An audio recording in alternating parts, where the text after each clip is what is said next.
On ne peut pas dire que les séries géométriques soient un objet central dans l'histoire des mathématiques. Simplement, elles se sont trouvées là, dans le patrimoine commun, à quelques étapes clés du développement de l'analyse. Vous allez voir. Vous vous souvenez de la légende de Sissa? On place un grain de blé sur la première case d'un échiquier et on double à chaque nouvelle case.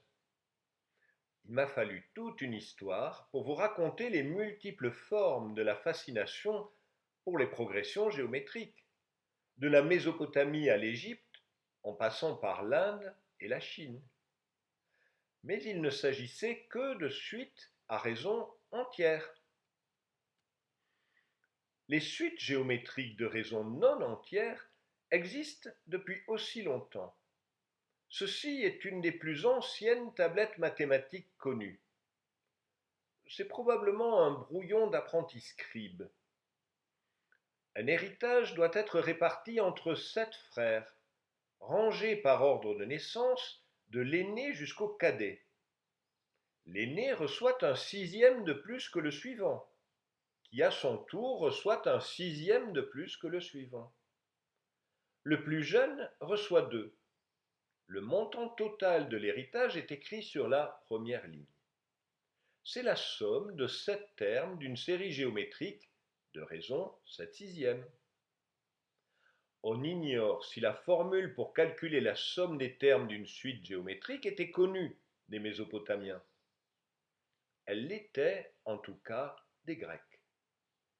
La voici dans le livre 9 des éléments d'Euclide. Si tant de nombres qu'on voudra sont successivement proportionnels, et si du second et du dernier on retranche un nombre égal au premier, l'excès du second sera au premier comme l'excès du dernier est à la somme de tous ceux qui sont avant lui. Même si la formulation n'est pas familière, vous pouvez la suivre pratiquement mot par mot. Les nombres successivement proportionnels, ce sont des termes d'une série géométrique A, AR, etc. jusqu'à AR puissance n. On retranche le premier terme A du second AR et du dernier AR puissance n. L'excès du second, c'est AR-A. Son rapport avec A est le même que le rapport de AR puissance n-A à la somme de tous les termes précédents. C'est bien la formule dont nous avons l'habitude. Si Euclide parle d'excès, c'est parce qu'implicitement, il suppose que R est un entier supérieur à 1. Mais nous savons bien que la formule est tout à fait générale. Et si nous l'appliquons, par exemple, avec R égale 1,5, nous voyons tout de suite que la somme des termes converge quand le nombre de termes tend vers l'infini. C'est ainsi que nous calculons la somme d'une série géométrique. Mais pour les Grecs, il n'était pas question d'infini, ni de limite, encore moins, bien sûr, de sommer une série. Zénon d'Élée vivait du temps de Socrate, au 5e siècle avant notre ère. Platon le met en scène dans un de ses dialogues. Zénon et Parménide arrivèrent à Athènes pour les grandes Panathénées. Parménide, déjà vieux et blanchi par les années, il avait près de 65 ans, était beau encore et de l'aspect le plus noble. Zénon approchait de la quarantaine. C'était un homme bien fait, d'une figure agréable, et il passait pour être très aimé de Parménide. Oh, méchante langue, va. Heureusement que Plutarque est là pour sauver la réputation de Zénon. Périclès assista aussi aux leçons de Zénon d'Élée, physicien de l'école de Parménide. Zénon portait dans la controverse une force de raisonnement, ou plutôt une subtilité d'argutie, qui embarrassait tous ses adversaires. C'est pourquoi Timon le Phliasien a dit de lui: l'homme aux 2 langues, puissance infaillible, Zénon vainqueur dans toute dispute. En quoi consistaient ces arguties si subtiles? Il y avait entre autres les paradoxes que rapporte Aristote. Zénon avait contre l'existence du mouvement 4 arguments, qui ne laissent pas que d'embarrasser ceux qui essayent de les réfuter en règle. Le premier raisonnement reposait sur ceci que le mobile doit passer par les intermédiaires avant d'arriver à la fin. Et les intermédiaires étant en nombre infini, Zénon en concluait que jamais le mobile ne pourrait les parcourir. Ce premier paradoxe s'appelle habituellement paradoxe de la dichotomie. Tirez une flèche contre un arbre. Avant d'atteindre l'arbre, la flèche devra parcourir la moitié de la distance, puis la moitié de la moitié qui reste, etc., jusqu'à l'infini. Et puisqu'il y a une infinité de points à atteindre, il faut une infinité d'instants pour les parcourir. Donc la flèche n'atteindra jamais l'arbre. Résoudre ce paradoxe en écrivant que des termes en nombre infini peuvent avoir une somme finie va prendre à peu près 20 siècles. Continuons dans la physique d'Aristote. Le second sophisme de Zénon, qu'on appelle l'Achille, n'est pas plus fort. Il consiste à prétendre que jamais un coureur plus lent, une fois qu'il est en marche, ne pourra être rejoint par un coureur plus rapide, attendu que le poursuivant doit, de toute nécessité, passer d'abord par le point d'où est parti celui qui fuit sa poursuite, et que le plus lent conservera toujours une certaine avance, quoi que fasse l'autre. Toujours entre les deux, il y a une différence qui deviendra de plus en plus petite à l'infini, mais qui ne deviendra jamais nulle. Même s'il n'est pas très clair sur la solution, Aristote a parfaitement compris que le paradoxe de l'Achille et celui de la dichotomie revenaient au même. Ce raisonnement revient à la théorie de la divisibilité infinie, qui consiste à prendre toujours la moitié, puis la moitié de la moitié, puis la moitié de cette moitié nouvelle, et ainsi à l'infini. La seule différence est que dans l'Achille, ce n'est pas par des moitiés successives que l'on procède. On affirme d'une manière plus générale que le plus lent ne peut être atteint par le plus rapide. Mais c'est cependant la même chose que dans une division à l'infini par moitié, puisque de part et d'autre on conclut toujours qu'on ne peut arriver à épuiser la grandeur, quelle que soit d'ailleurs la manière dont on la partage. Dans l'Iliade, Achille est le meilleur guerrier des Achéens. Il est toujours au pied rapide ou bien au pied léger. Et il n'est pas étonnant qu'il soit le symbole de la rapidité pour Aristote, 4 siècles plus tard. Par contre, Aristote ne nomme pas le plus lent. Le rôle n'a été officiellement attribué à la tortue que longtemps après. Pourtant, Aristote connaissait probablement la fable du lièvre et de la tortue d'Ésope. La voici, plus de 2 millénaires avant La Fontaine. Le lièvre, considérant la tortue qui marchait d'un pas tardif et qui ne se traînait qu'avec peine, se mit à se moquer d'elle et de sa lenteur. La tortue n'entendit point raillerie et lui dit d'un ton aigre qu'elle le défiait et qu'elle le vaincrait à la course, quoiqu'il se vantât fièrement de sa légèreté. Le lièvre accepta le défi. Ils convinrent ensemble du lieu où ils devaient courir et du terme de leur course. Le renard fut choisi par les deux parties pour juger ce différend. La tortue se mit en chemin et le lièvre à dormir, croyant avoir toujours du temps de reste pour atteindre la tortue et pour arriver au but avant elle. Mais enfin elle se rendit au but avant que le lièvre fût éveillé. Sa nonchalance l'exposa aux railleries des autres animaux. Le renard, en juge équitable, donna le prix de la course à la tortue. Voici la vision moderne du paradoxe. Disons que la vitesse d'Achille au pied léger est un très grand V, et que celle de la tortue au pas tardif, qui a 1 kilomètre d'avance, est un tout petit v. Le paradoxe dit qu'à l'instant 1 sur grand V, Achille est arrivé au point de départ de la tortue, et qui est déjà petit v sur grand V plus loin. Il faut petit v sur grand V carré à Achille pour la rejoindre, mais elle est déjà petit v carré sur grand V carré plus loin, etc. Si vous sommez la série, vous trouverez 1 sur grand V moins petit v. Mais un argument beaucoup plus simple consiste à dire que l'avance de la tortue fond à la vitesse grand V moins petit v, et qu'elle est donc nulle à l'instant 1 sur grand V moins petit v. Les problèmes de poursuite sont un classique des récréations mathématiques. Dans le Liber Abaci de Fibonacci, au début du XIIIe siècle, un chien poursuit un renard. Mais longtemps avant, dans les propositions pour affûter la jeunesse d'Alcuin, c'est un lièvre que le chien poursuivait. Voici la traduction. Il est un champ qui mesure 150 pieds de long. Un chien était à un bout et un lièvre à l'autre. Le chien courait derrière le lièvre. Mais tandis que le chien parcourait 9 pieds à chaque saut, le lièvre n'en faisait que 7.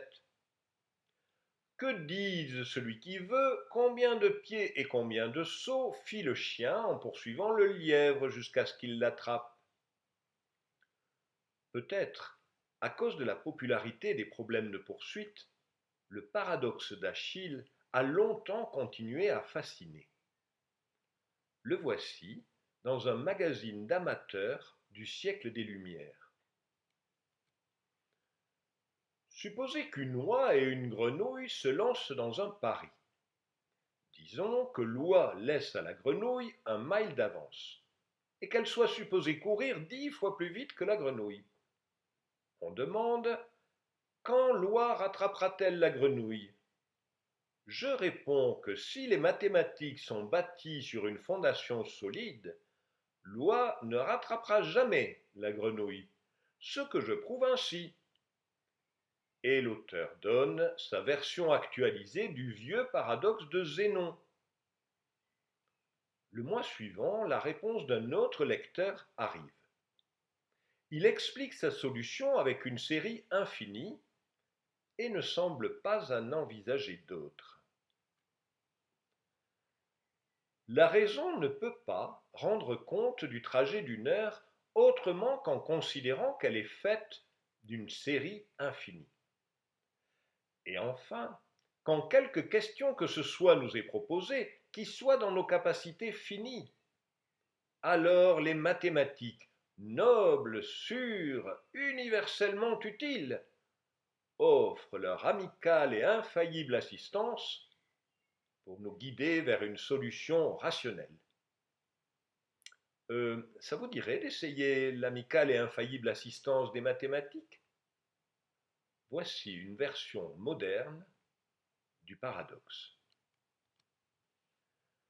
Deux bicyclettes partent à 20 miles de distance et se dirigent l'une vers l'autre, chacune roulant à 10 miles par heure. En même temps, une mouche qui vole à 15 miles par heure part de la roue de la première bicyclette et vole jusqu'à la seconde, puis fait demi-tour et vole jusqu'à la roue de la première bicyclette et continue ainsi jusqu'à ce qu'elle soit écrasée entre les deux roues. Question: quelle distance la mouche a-t-elle couverte? Vous avez reconnu un problème de poursuite. Il y a deux manières de le résoudre, la courte et la longue. La longue consiste à calculer la distance parcourue dans la première ligne droite, puis dans la seconde, etc., puis à sommer la série géométrique obtenue. La courte consiste à remarquer que la mouche vole pendant l'heure que les bicyclettes mettent à se rencontrer, donc sur 15 miles. Quand on posa la question à von Neumann, il la résolut en un instant, décevant celui qui la lui avait posée. Oh, vous connaissiez déjà l'astuce. Euh, Quelle astuce demanda von Neumann. Tout ce que j'ai fait, c'est sommer la série entière. Von Neumann était, au dire de tous ceux qui l'ont connu, un des esprits les plus brillants du XXe siècle. Une mémoire et une rapidité plus qu'impressionnantes. Paul Almos, qui a été son assistant, rapporte cette histoire, non pas comme véridique, mais comme plausible. Il dit aussi, un peu plus loin, nous pouvons tous penser clairement, plus ou moins, pendant un certain temps. Mais la clarté de pensée de von Neumann était en permanence de plusieurs ordres de grandeur supérieurs à celle de la plupart d'entre nous. En fait, de penser plus clairement que la plupart d'entre nous, on n'a guère fait mieux au fil des siècles qu'Archimède. Son premier grand succès est la quadrature de la parabole. Écoutez son énoncé. En ce qui concerne le segment compris entre une droite et une parabole, nous savons qu'aucun des géomètres anciens n'en a cherché la quadrature, que nous avons trouvée maintenant. Nous démontrons en effet que tout segment compris entre une droite et une parabole est équivalent aux 4/3 du triangle ayant même base et même hauteur que le segment. Ce que veut dire Archimède, c'est la chose suivante. Considérez le triangle ABC, inscrit dans une parabole. Ce n'est pas n'importe quel triangle. Le point A est tel que la tangente à la parabole passant par A est parallèle au segment BC. Les projections de A, B et C parallèlement à l'axe de la parabole déterminent deux segments égaux. Eh bien, Archimède affirme que l'aire du segment de parabole au-dessus du segment BC est les 4/3 de l'aire du triangle ABC. Comment s'y prend-il? Il commence par donner un argument mécanique à base d'équilibres et de centres de gravité. Puis il donne une démonstration géométrique basée sur un découpage infini. L'étape clé consiste à itérer la construction sur les deux segments AB et AC. On obtient ainsi les deux triangles verts. Archimède démontre que l'aire cumulée de ces deux triangles verts est le quart de l'aire du triangle bleu. À l'étape suivante, on obtient 4 triangles jaunes, dont les aires cumulées sont le 16e de l'aire du triangle bleu.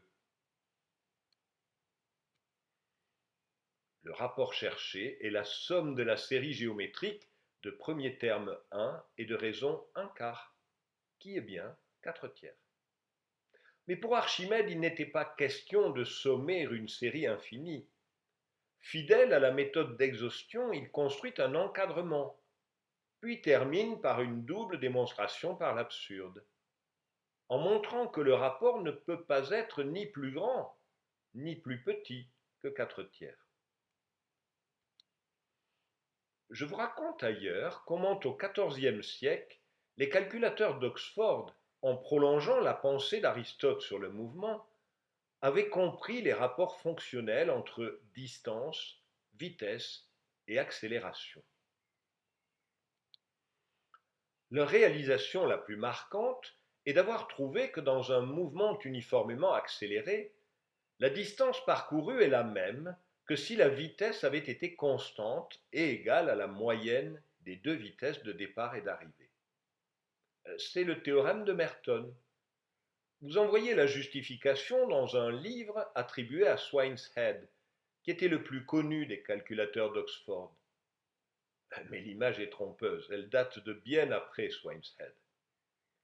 En fait, la justification que les calculateurs d'Oxford donnaient de ce résultat était un argument de dichotomie basé sur une somme de séries géométriques.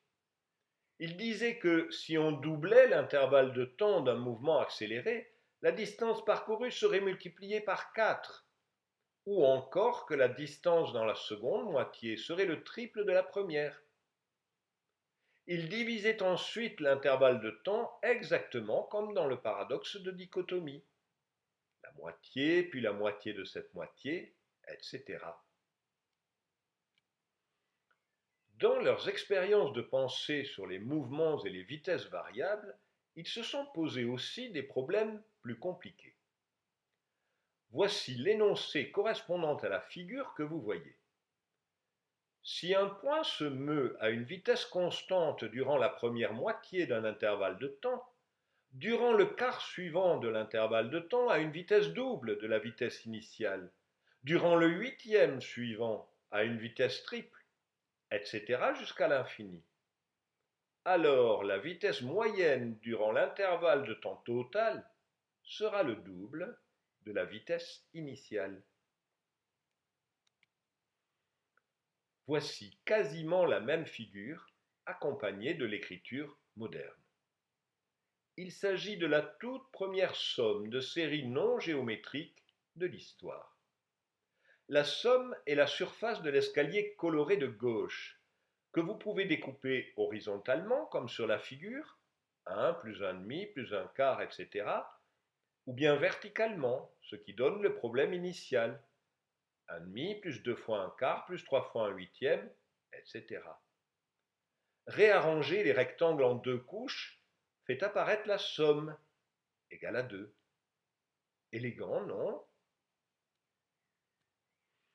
On ne fera pas réellement mieux jusqu'à cet homme, Grégoire de Saint-Vincent, un jésuite flamand né à Bruges, qui a vécu l'époque troublée de la guerre de 30 ans, comme Descartes.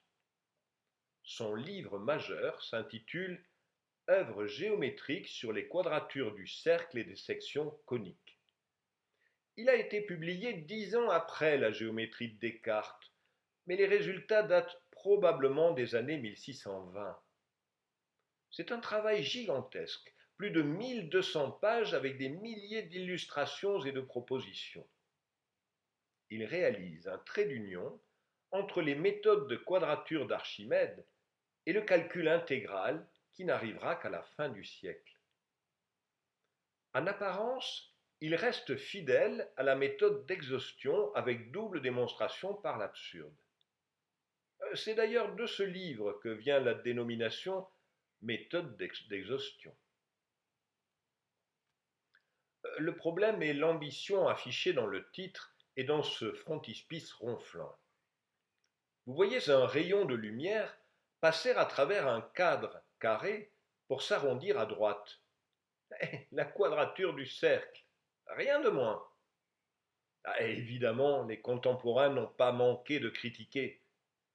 Connaissant Descartes, vous imaginez bien qu'il n'allait pas se priver.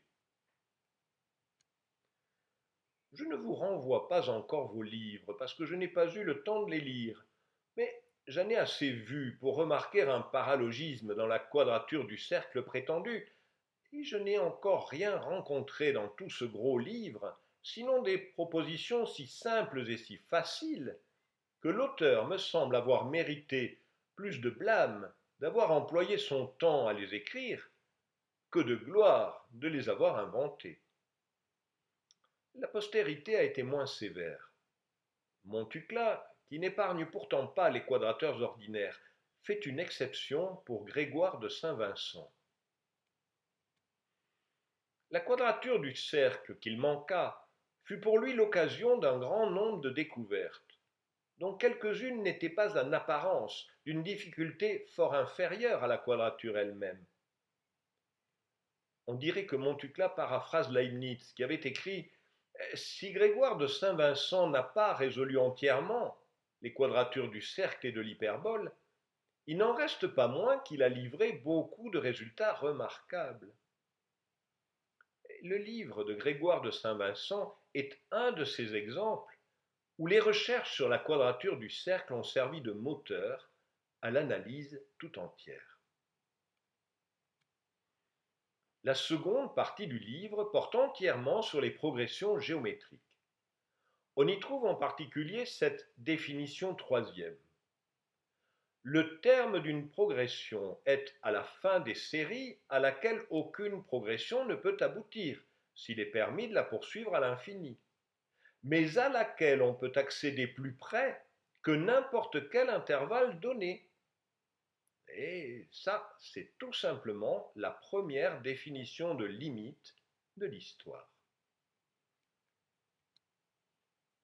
Un peu plus loin, saint Vincent résout clairement le paradoxe d'Achille et la tortue en distinguant la progression géométrique de la progression arithmétique des entiers numérotant les instants. Le discours captieux de Zénon engendre des désagréments en ne considérant pas de différence entre les deux progressions qu'il imagine dans le double cours de son argumentation. L'une, en effet, est une progression arithmétique, l'autre géométrique. Mais il y a plus dans ce livre. La sixième partie est consacrée aux hyperboles. On y trouve ce résultat crucial. Si des abscisses sont en progression géométrique, alors les aires entre l'hyperbole et son asymptote sont en progression arithmétique.